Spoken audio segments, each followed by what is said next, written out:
अन्नदाता। पग पग पर है संग तुम्हारे अन्नदाता। लहू किसानों का बन के पसीना सींचता है धरती का सीना।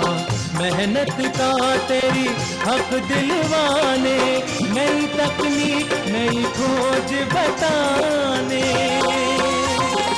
पशुधन को गुणवान बनाना, पौध सुरक्षा को सिखलाना, खेती के सब गुर समझाने, भारत का सरताज बनाने। आठों पहर है संग तुम्हारे अन्नदाता अन्नदाता। नमस्कार, मैं हूं कात्यायनी चतुर्वेदी और आप सभी दर्शकों का अन्नदाता कार्यक्रम में बहुत स्वागत करती हूं। हर रोज की तरह कार्यक्रम में लेकर आई हूं खेती बाड़ी से जुड़ी हुई बहुत सारी लाभकारी जानकारियां। तो फिर चलिए देखते हैं सबसे पहले क्या है विशेष आज के कार्यक्रम में आपके लिए। गोभी वर्गीय फसलों में लगने वाले रोग एवं कीटों की रोकथाम। लहसुन की फसल में कीट और रोगों का प्रकोप और उनका नियंत्रण। अधिक पैदावार के लिए मक्का की फसल का उचित प्रबंधन।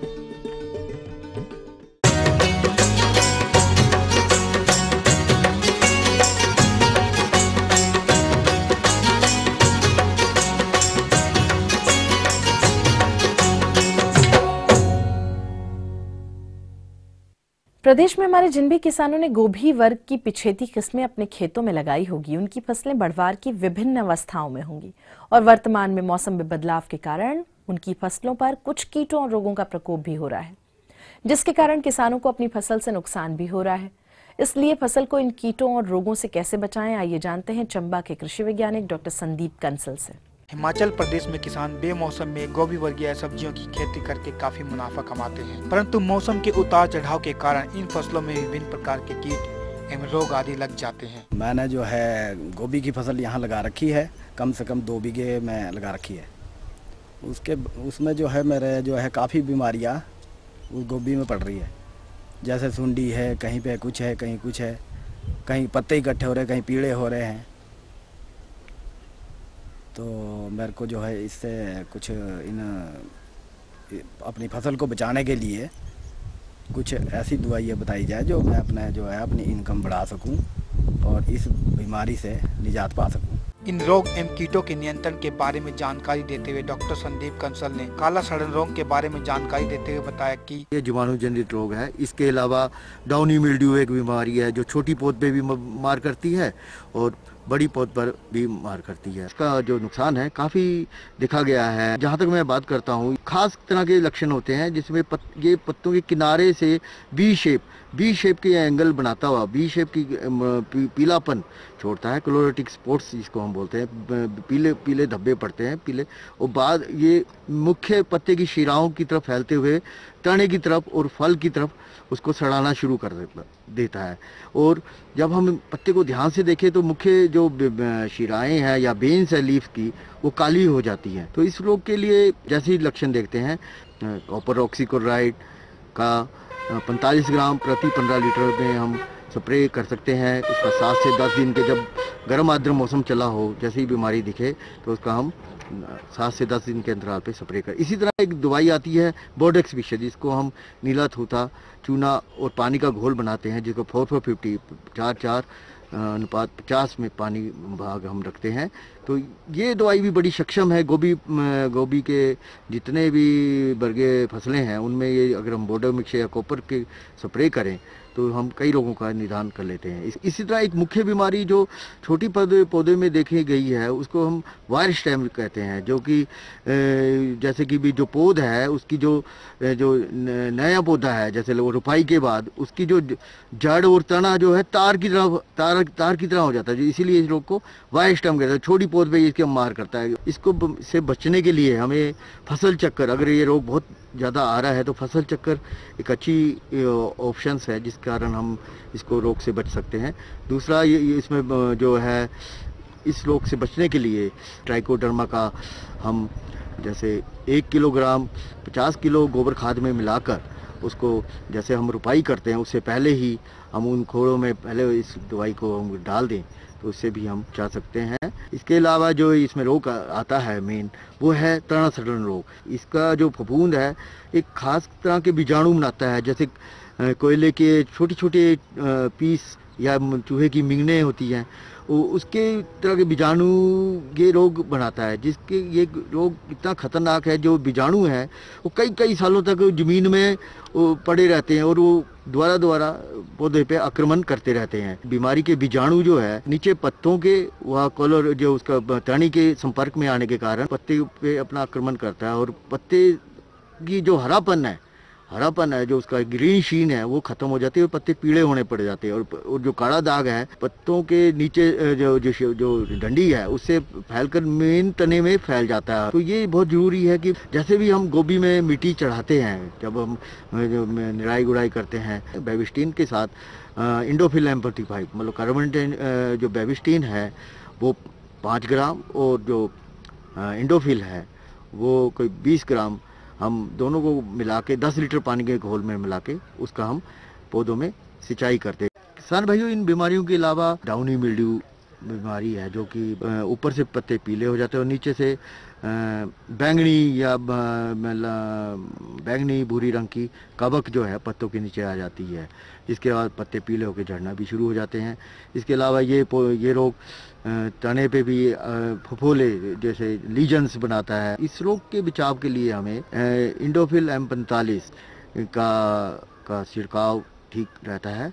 इसको हम 30 से 40 ग्राम प्रति 15 लीटर पानी में घोल के 35 ग्राम उसकी एक उपयुक्त रेशो है, 35 ग्राम 15 लीटर पानी में हम घोलकर उसका छिड़काव कर सकते हैं। इसके अलावा इसमें जो बीमारी आती है गोभी में, खासकर पत्त गोभी या फूल गोभी में एक अल्टरनेरिया धब्बा रोग आता है जो कि पत्तों पे एक गोल चक्रे जैसे धब्बे बनाता है और धीरे धीरे पत्ते पूरे पीले हो जाते हैं और पत्तों के साथ साथ ये फ्लावर उसकी स्टॉक्स जो जितनी डंडियाँ हैं उस पर भी बनाता है और बीज वाली फसल को भी काफ़ी नुकसान पहुँचाता है। इसके लिए बोडक मिक्सचर या इंडोफिल M45 या जायरम ये दवाइयों का छिड़काव से हम काफ़ी हद तक इस रोग को रोक सकते हैं। किसान भाइयों, अभी आपने गोभी वर्गीय फसलों में लगने वाली बीमारियों के लक्षण और उसके नियंत्रण के बारे में जाना। इसके बाद उन्होंने गोभी में लगने वाले प्रमुख कीटों के बारे में जानकारी देते हुए कहा कि जैसे कि इसमें प्रमुख जो कीट हैं एफिड्स जिसे हम टेला भी बोलते हैं, जो कि राख के रंग के छोटे छोटे तरह के जो कीट होते हैं वो पत्तों के बीच में घुसकर या फूल से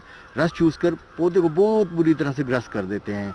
इसी तरह जो दूसरे कीड़े हैं जैसे कैबेज बटरफ्लाई जिसको हम तितली बोलते हैं, तितली जब अंडे पत्तों पे छोड़ती है तो ये सुंडी बनाते हैं, जो अंडों से सुंडी बनती है और पत्तों को काटना शुरू कर देती है। ये भी बहुत खतरनाक कीट है। इसके अलावा डायमंड बैक मौत जो तितली की तरह होता है पर उसमें जो तितली के पंखों में थोड़े बाल जैसे नहीं होते, इसमें थोड़े बाल होते हैं। ये डायमंड बैक मौत के जो भी सुंडियां हैं ये भी पत्तों के बीच में जो फूल के बीच में गोभी के फील में जब पत्ता गोभी को बीच में छेद कर देते हैं, पत्तों को तस्तमस्त कर देते हैं। तो ये प्रमुख कीट हैं जिनके कारण गोभी वर्गीय फसलों में नुकसान पहुंचता है। कैबेज बटरफ्लाई और डायमंड बैक मौत के लिए जो दवाइयाँ हैं वो डायसिस है या प्रोफेनोफोस। ये डायसिस का हम 12-13 ml 15 लीटर पानी में घोल बना के इसका हम स्प्रे कर सकते हैं। तेले के लिए जो एफिड्स हैं इसके लिए कोई सिस्टमिक इंसेक्टिसाइड जैसे इमिडाक्लोप्रिड आ रहा है, कॉन्फिडोर के नाम से भी मिलता है। आधा ml प्रति लीटर यानी कि 7.5 ml प्रति 15 लीटर पानी के घोल में इसका छिड़काव करने से इसको हम रोक सकते हैं। जो बीमारियां आती है इसकी हम इस तरह से रोकथाम कर सकते हैं।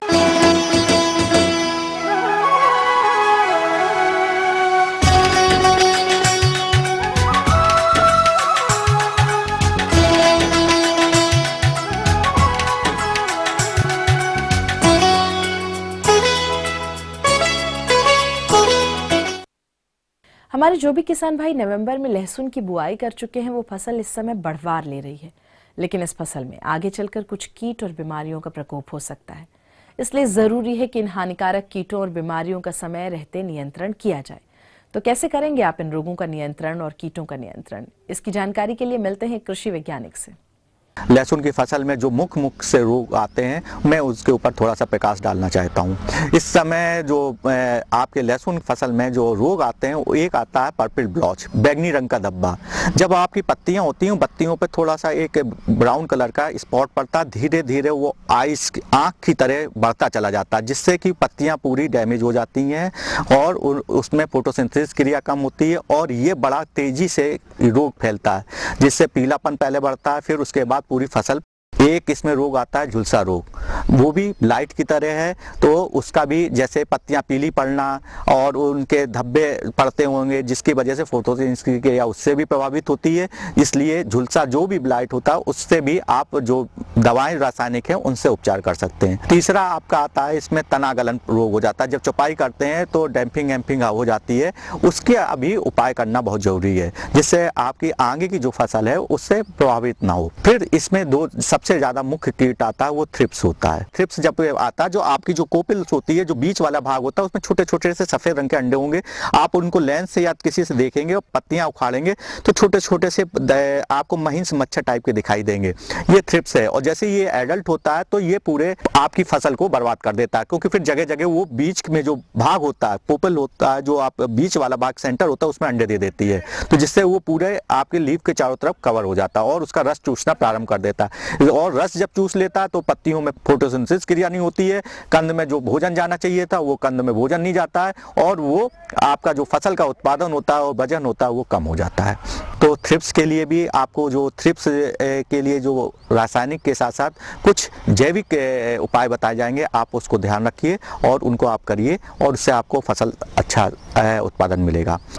तो जब अगर कोई लहसुन में रोग आता है, जैसे बैंगनी रोग या झुलसा रोग या तना गलन की समस्या आती है, उसके लिए एक आता मार्केट में आता है आपका एक कॉपर ऑक्सीक्लोराइड। आप 2 ग्राम 1 लीटर पानी में मिलाकर उसका छिड़काव कर सकते हैं। साथ में उसमें चिपको जरूर डालिए, जिसकी वजह से, क्योंकि पत्तियां इसकी चिकनी होती हैं, जब आप दवा का छिड़काव करते हैं तो वो जब चिपको डालेंगे तो पत्तियों पे वो चिपक जाएगा और उसका रिएक्शन जो टाइम होगा वो बढ़ जाएगा।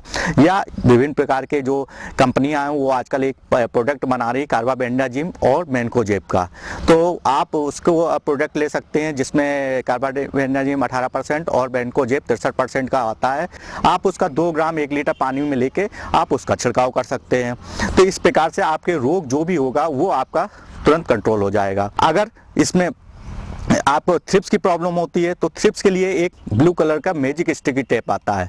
आप लहसुन की फसल के 1 फीट ऊपर टी नुमा बनाकर उसमें दोनों छेद होते हैं, आप उसमें टांग दीजिए, या कोई प्लास्टिक हो तो उसको आप लेके ब्लू कलर की या नीले रंग की हो, उस पर मूवी ऑयल लगा लीजिए जो जला हुआ होता, और उसको टांग देंगे, जिससे कोई भी थ्रिप्स होगा वो उसमें चिपक जाएगा, जिसकी उसकी पॉपुलेशन कंट्रोल हो जाएगी, और साथ में आपकी एक मॉनिटरिंग भी हो जाएगी कि आपके खेत में थ्रिप्स आ गया है। तो आप उसका फिर रासायनिक उपचार कर सकते हैं। रासायनिक उपचार करने के लिए आप उसमें इमिडाक्लोप्रिड 17.8 SL का आप लेके उसको 5 ml 15 लीटर पानी में मिलाकर इसका छिड़काव कर सकते हैं। कभी कभी किसान होता है कि अपने मन से कीड़े के लिए कि आप 2-3 दवाओं का मिक्सचर बना के छिड़कने लगता है, ये बहुत ज्यादा घातक होता है। और दूसरी चीजें कि आप उसमें जब तक कोई रिकमेंडेशन ना हो, कोई भी अपने मन से किसी तरह का टॉनिक, किसी तरह का पेस्टिसाइड आप कॉकटेल बनाकर मत छिड़के।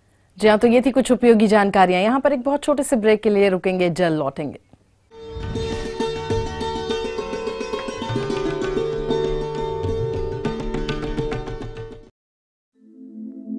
दुनिया के नक्शे पर यह है इंडिया मेरी जान।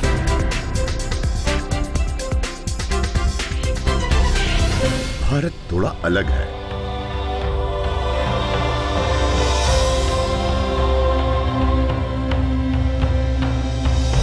देखा आपने, इतना सा भी छूट जाए तो सच अधूरा रह जाता है। बदलते भारत का पूरा सच। राष्ट्रीय समाचार हर रोज सुबह 8 और दोपहर 2 बजे।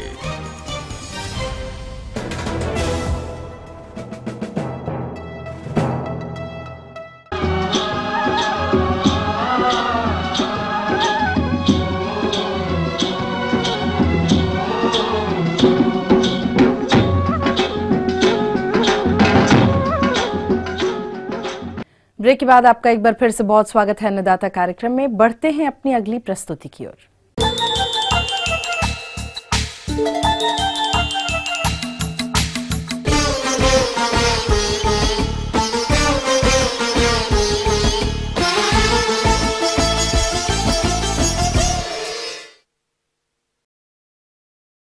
हमारे प्रदेश के जिन भी किसान भाइयों ने शरदकालीन मक्का की फसल के साथ ही में सह फसलों की भी खेती कर रखी है, वो इनसे अधिक उत्पादन हेतु कौन कौन से प्रबंधनों को अपनाएं और अधिक उत्पादन के लिए मक्का की फसल में किए जाने वाले जरूरी कार्यों को किस प्रकार से पूर्ण करें। चलिए जानते हैं क्षेत्रीय कृषि अनुसंधान केंद्र उचानी करनाल के वैज्ञानिक डॉक्टर मेहरचंद से। मक्का विश्व की एक प्रमुख खाद्यान्न फसल है। मक्का में विद्यमान अधिक उपज क्षमता और विविध उपयोग के कारण इसे खाद्यान्न फसलों की रानी कहा जाता है। पहले मक्का को विशेष रूप से गरीबों का मुख्य भोजन माना जाता था, परंतु अब ऐसा नहीं है। अब मक्का को corn, popcorn, sweet corn, baby corn जैसे अनेक रूप में पहचान मिल चुकी है। आखिरकार किसी अन्य फसल में इतनी विविधता कहां देखने को मिलती है। हालांकि मक्का उत्पादन में भारत विश्व के कई देशों से पीछे है, लेकिन पिछले कुछ वर्षों में मक्का उत्पादन में कृषि में भारत ने नए कीर्तिमान स्थापित किए हैं। हरियाणा कृषि विश्वविद्यालय के करनाल स्थित अनुसंधान केंद्र द्वारा मक्का की फसल के उत्पादन को बढ़ावा देने के लिए कृषि वैज्ञानिकों द्वारा काफी प्रयास किए जा रहे हैं। ये शरदकालीन ऋतु की मक्की है। देश के अंदर पिछले यदि हम 10 सालों से देखें, भारत सरकार ने जो लक्ष्य रखा था वार्षिक बढ़ोतरी का 4.6 का है, उसकी तुलना में 7% से ज़्यादा वार्षिक वृद्धि हो रही है पैदावार में। और इसके दो मुख्य कारण हैं। एक तो जो शरदकालीन मक्का है उसमें एरिया बढ़ रहा है, और इसके अलावा सिंगल क्रॉस हाइब्रिड जो एकल संकर किस्में हैं उनके अधीन भी एरिया बढ़ रहा है। ये दो मुख्य कारण हैं। और जो शरदकालीन मक्की है इसकी पैदावार खरीफ वाली मक्की से ज़्यादा आती है। इसके दो मुख्य कारण हैं। एक तो इसमें अवधि ज़्यादा होती है, और दूसरा बीमारी नहीं आती और कीट भी ना के बराबर लगते हैं। लेकिन इसमें समय ज़्यादा लगता है, इसलिए किसान भाइयों से गुजारिश है कि इससे ज़्यादा मुनाफा लेने के लिए इसके साथ अंतर फसलें जो कम अवधि की फसलें हैं वो साथ में किसान भाई ले सकते हैं। उसमें मटर, गोभी, आलू और मेथी, पालक, इन फसलों को, लहसुन, इनको लिया जा सकता है, जो लगभग 3 महीने से पहले तैयार होकर के खेत खाली हो जाए। मक्का कार्बोहाइड्रेट का बहुत अच्छा स्रोत है। यह एक बहुउपयोगी फसल है। वह मनुष्य के साथ साथ पशुओं के आहार का प्रमुख अवयव भी है तथा औद्योगिक दृष्टिकोण से इसका महत्वपूर्ण स्थान भी है। चपाती के रूप में भुट्टे सेककर, मधुमक्का को उबालकर, कॉर्नफ्लेक्स, पॉपकॉर्न, लैया के रूप में के साथ साथ अब मक्का का उपयोग कार्ड ऑयल, बायोफ्यूल के लिए भी होने लगा है। लगभग 65% मक्का का उपयोग मुर्गी एवं पशु आहार के रूप में किया जाता है। साथ ही इससे पौष्टिक रुचिकर चारा प्राप्त होता है। तो इसके अलावा जो मक्की है, मक्की कई तरह की होती है। आम मक्की जैसे आप जानते हैं सफ़ेद होती है उसमें, और पीली मक्की। सफ़ेद ज़्यादातर जो हमारे ट्राइबल किसान भाई हैं वो खाने के लिए इस्तेमाल करते हैं, और स्टार्च मिल में भी इसका काफ़ी इस्तेमाल है। जो पीली मक्खी है वो ज़्यादातर इसमें पोल्ट्री फीड में इस्तेमाल होता है उसका। उसके अलावा उच्च क्वालिटी मक्का, जो आम मक्की है वो क्वालिटी की दृष्टि से ज़्यादा अच्छी नहीं है, उसमें ताकत कम होती है। लंबी अवधि वाली और मध्यम अवधि वाली, अगेती पकने वाली जो किस्में हैं, उनमें पकने में के समय में ज़्यादा फर्क नहीं है, लेकिन पैदावार में काफ़ी ज़्यादा फर्क है। और सर्दियों के अंदर यदि अगेती पकने वाली किस्मों का इस्तेमाल करेंगे किसान भाई, उनमें जल्दी फ्लावरिंग आएगी, जल्दी झंडे आ जाते हैं, परागकण मर जाता है और दाना नहीं बन पाता। इसलिए लंबी अवधि वाली किस्मों का इस्तेमाल करें ताकि ज़्यादा पैदावार ली जा सके। इसके अलावा जहाँ तक पानी की बात है, पानी आपको इसमें जो सबसे क्रिटिकल स्टेज है, सबसे ज़रूरी है, वो जब सीडलिंग स्टेज होती है बिल्कुल छोटी, घुटने तक, जन डालने की समय, दाना बनने के समय, ये सबसे ज़रूरी अवस्थाएं होती हैं जब पानी देना बहुत ज़रूरी है। लेकिन सर्दकालीन मौसम में इसके अलावा सर्दियों दिसंबर और जनवरी में हल्का हल्का पानी ज़रूर लगाते रहें बीच बीच में, ताकि खेत में नमी बने रहे और यदि पाला पड़ भी जाए उसका इस पे दुष्प्रभाव ना हो। तो पाले से बचाने के लिए हल्का पानी लगाना बहुत ही आवश्यक है। इससे पहले हम बात करेंगे खरपतवार की। खरपतवार क्योंकि एक मुख्य समस्या है और पैदावार में काफ़ी गिरावट आ जाती है, तो बिजाई के बाद हल्का पानी लगाएं और जैसे ही 2-3 दिन के बाद पाँव रखने लायक हो जाए 500 ग्राम एट्राजिन 200 लीटर पानी में घोल बना करके 1 एकड़ में इसका छिड़काव कर दें। ऐसा करने से लगभग 1 महीने तक खरपतवार में का नियंत्रण हो जाता है और ज़रूरत पड़ने पर उसके बाद किसान भाई एक आधी खुद भी कर सकते हैं। इसके अलावा कई बार समस्या जो कीट की समस्या आती है, इसमें स्टेम बोरर तना छेदक कीड़ा आता है, उसकी रोकथाम के लिए 250 मिलीलीटर मोनोक्रोटोफॉस 250 लीटर पानी में घोल करके उसका छिड़काव करें और छिड़काव इस हिसाब से करें कि दवाई गोब के अंदर जाए। ऐसा करने से जो स्टेम बोरर है इसका नियंत्रण हो जाता है और किसान भाइयों को इससे ज़्यादा मुनाफा मिलेगा। तो आगे और भी कुछ रोचक जानकारियां आपके लिए हैं, लेकिन यहाँ एक छोटे से ब्रेक के लिए रुकेंगे, जल्द होंगे हाजिर।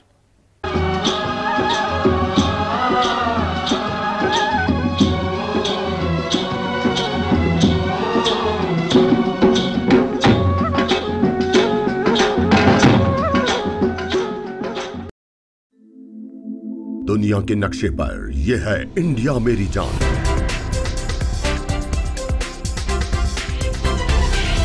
भारत थोड़ा अलग है।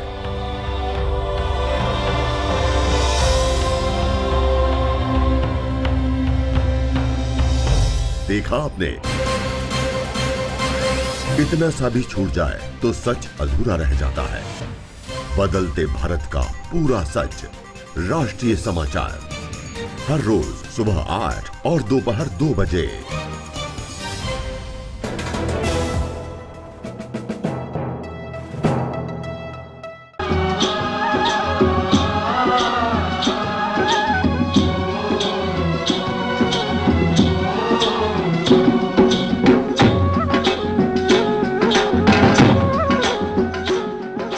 ब्रेक के बाद आप सभी दर्शकों का अन्नदाता कार्यक्रम में बहुत स्वागत है और चलिए अब रुख करते हैं अपनी अगली कड़ी की ओर।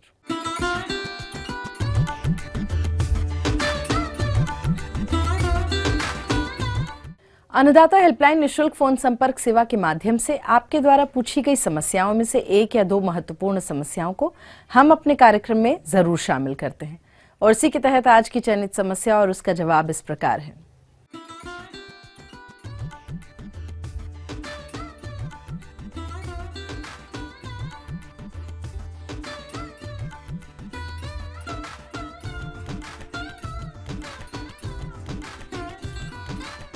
किसान भाइयों को बताना चाहूँगा कि जैसे अपने दिसंबर और जनवरी ठंड के मौसम में जो सबसे ज़्यादा पशुओं में ज़्यादा तौर से अपनी गाय भैंस, इनमें जो रोग आता है वो मुंह पका खुरपका, जिसमें मुंह में छाले पड़ते हैं और पाँव में भी, इसके नाम से इसका पड़ गया मुंह पका खुरपका।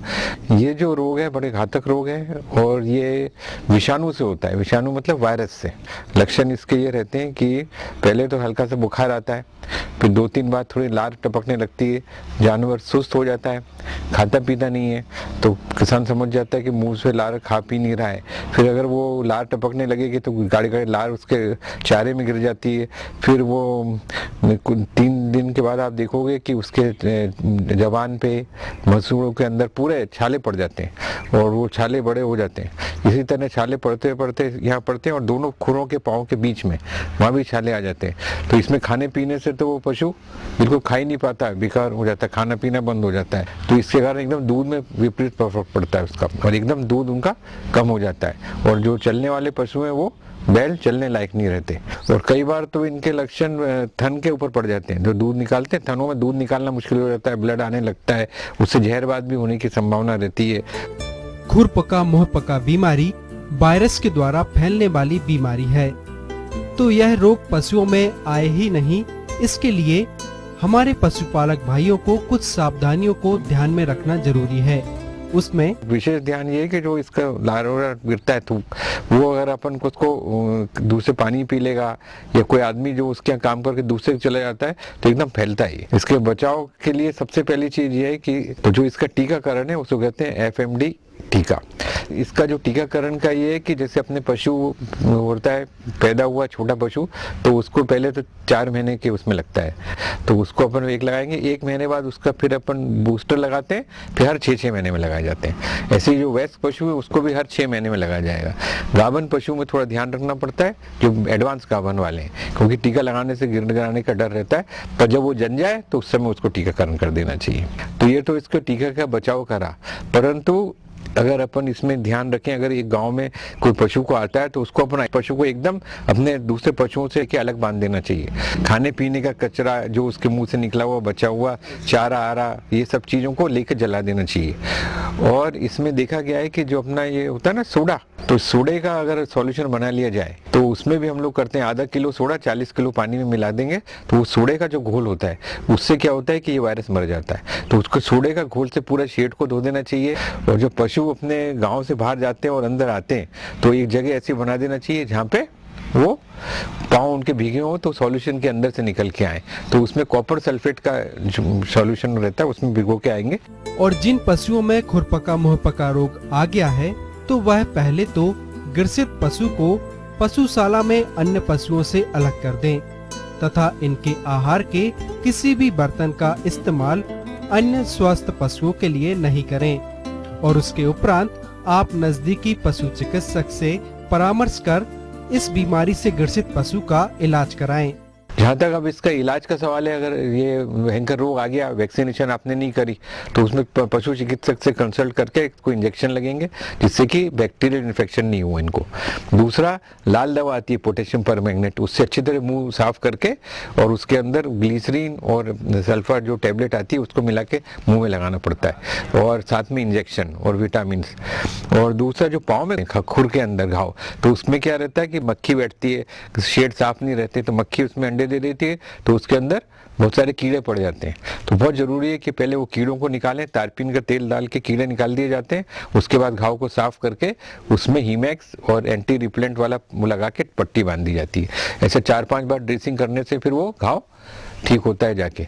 और चलिए अब देखते हैं कल दिखाए जाने वाले कार्यक्रम की मुख्य झलकियां। गेहूं की फसल को क्षति पहुंचाने वाली बीमारियां और उनका नियंत्रण, बेल के फलों के फटने की समस्या एवं बचाव के उपाय।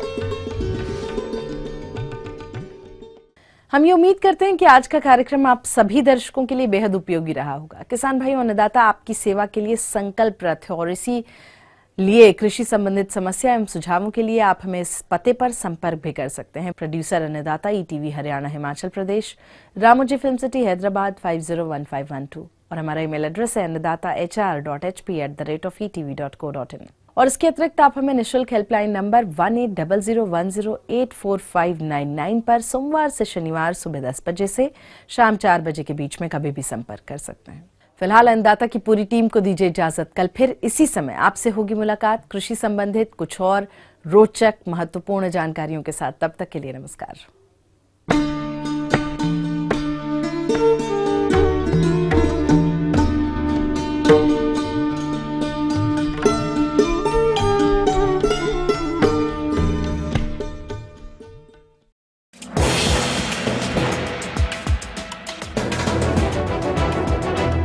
आप देख रहे हैं ETV न्यूज हरियाणा हिमाचल प्रदेश, खबर ही जीवन है।